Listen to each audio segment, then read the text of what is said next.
वर्णिवेशरमणीय दर्शनं मन्दहासरुचिराननाम्बुजं पूजितं सुरो नरोत्तमैर्मुदा धर्मनन्दनमहं विचिन्तये। असतोमाष्टगमय तमसोमा ज्योतिर्गमय मृत्युर्मा अमृतं गमयः। ओम शांति शांति शांति। अस्मद्गुरु समारंभां नाथयामुनमध्यमां लक्ष्मीवल्लभपर्यन्तां वंदे गुरु परंपरा। આજની જ્ઞાન સભાની અંદર પધારનારા બધા જ ભગવત ભક્તોને વેદાંતાચાર્ય, પુરાણ ઇતિહાસાચાર્ય, એમએ ફિલોસોફી શાસ્ત્રી રાકેશભાઈના હિતપૂર્વક જઈશું.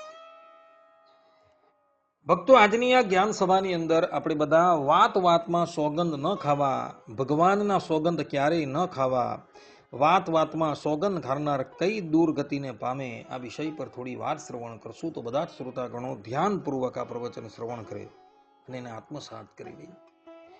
તો કેટલાક અણસમજુ અજ્ઞાનીઓને એવી કુટેવ હોય છે કે એવો વાત વાતમાં પોતાના સોગંદ, પોતાના આરાધ્યના સોગંદ, શાસ્ત્રોના સોગંદ ઇત્યાદિ ખાતા હોય છે.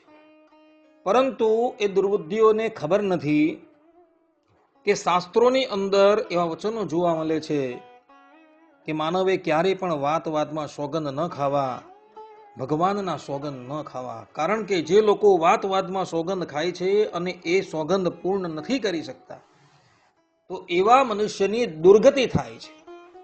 જેમ કે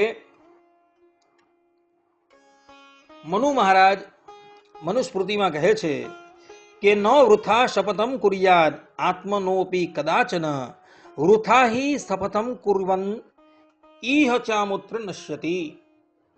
અર્થાત કે ક્યારેય પણ વ્યર્થ શપથ ન લેવો, પોતાના હિત માટે પણ નહીં. કારણ કે જે મનુષ્ય વ્યર્થ શપથ એટલે કે સોગંદ લે છે તે આલોક અને પરલોક બંનેમાં નાશ પામે છે. આ પ્રમાણે મનુ મહારાજે અહીં વ્યર્થ શપથ લેવાની મનાઈ કરેલી છે. મહાભારતમાં વૈશંપાયન ઋષિ કહે છે, યો મિથ્યા શપથમ કુર્યાદ લોભ મોહ સમન્વિત સ યાતિ નરકમ ઘોરમ યાવત ચંદ્ર દિવા કરો. અર્થાત કે જે મનુષ્ય લોભ અથવા મોહથી ખોટા સોગંદ લે છે તે સૂર્ય અને ચંદ્ર રહે ત્યાં સુધી ઘોર નરકમાં જાય છે. જે વ્યર્થ શપથ લે છે, વ્યર્થ સોગંદ ખાય છે અને એ સોગંદ એ પૂર્ણ નથી કરી શકતો, એ શપથ એ પૂર્ણ નથી કરી શકતો, તે દેહપાત પછી સૂર્ય અને ચંદ્ર જ્યાં લગીન રહે ત્યાં લગીન ઘોર નરકની અંદર જઈને પડે છે. ગરુડ પુરાણમાં શ્રીમદ નારાયણ ભગવાન કહે છે કે મિથ્યા સાક્ષી તથા સપથી રૌરવમ નરકમ વ્રજેત. અર્થાત કે ખોટી સાક્ષી આપનાર અને ખોટા સોગન ખાનાર મનુષ્ય રૌરવ નરકમાં જાય છે. મનુ મહારાજે તથા વૈશંપાયન ઋષિએ જે વાત કહેલી છે એ જ વાતને શ્રીમદ નારાયણ ભગવાને ગરુડ પુરાણમાં કહેલી છે. અને ત્યાં પણ તેઓ કહે છે કે જે પણ કોઈક વ્યક્તિ ખોટા ખોટા સોગંદ ખાય છે એ નરકની અંદર જઈને પડે છે. સ્કંદ પુરાણમાં કાર્તિક સ્વામી પણ એ જ વાત કહે છે કે અલ્પ કારણ કહ શપથો મહાપાતક કારક. અર્થાત કે નાની નાની વાતમાં લેવાયેલા સોગંદ પણ મહાપાપનું કારણ બની જાય છે. નાની નાની વાતની અંદર જો સોગંદ લેવામાં આવે તો એ મોટા પાપનું કારણ બની જાય છે. માટે માનવે ક્યારેય પણ નાની નાની વાતમાં શપથ લેવાની નથી. અન્યથા એવા વ્યક્તિઓ દેહાંતે ભયંકર નારકી યોનિની અંદર જાય છે. શાસ્ત્રોમાં તો ત્યાં લગીન કહેલું છે કે દેવતા શપથમ કૃત્વા યો અનૃતમ ભાષતે નરહ સ સર્વ પુણ્ય નાશેન નરકમ પ્રતિપદ્યતે.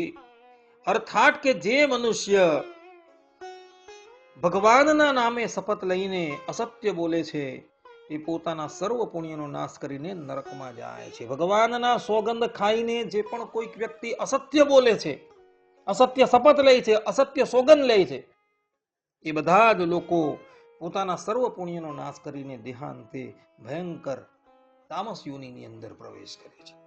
માટે ભક્તો જીવનની અંદર ક્યારેય પણ ખોટા સોગંદ ખાતા નહીં, તથા ભગવાનના સોગંદ તો ક્યારેય પણ ખાતા નહીં. કારણ કે જે લોકો ભગવાનના સોગંદ ખાઈને અસત્ય બોલે છે એવા વ્યક્તિને તો છૂટવાનો કોઈ ઉપાય રહેતો નથી. માટે બધા જ લોકો આ વાત જે છે એ આત્મસાત કરી રાખે અને વારંવાર ક્યારેય પણ સોગંદ ન ખાય. અને વારંવાર જો સોગંદ ખાઈને અસત્ય બોલશો તો દુર્ગતિ પામવાને અર્થે તૈયાર રહેજો. આટલું કહીને હું મારા પ્રવચનને અહીં વિરામ આપું છું. સર્વે સંતુ નિરામયઃ, સર્વે સુખીનો ભવંતુ, સર્વે ભદ્રાણિ પશ્યન્તુ, મા કશ્ચિદ દુઃખ ભાગ ભવેત. અસ્તુ. જય સ્વામિનારાયણ.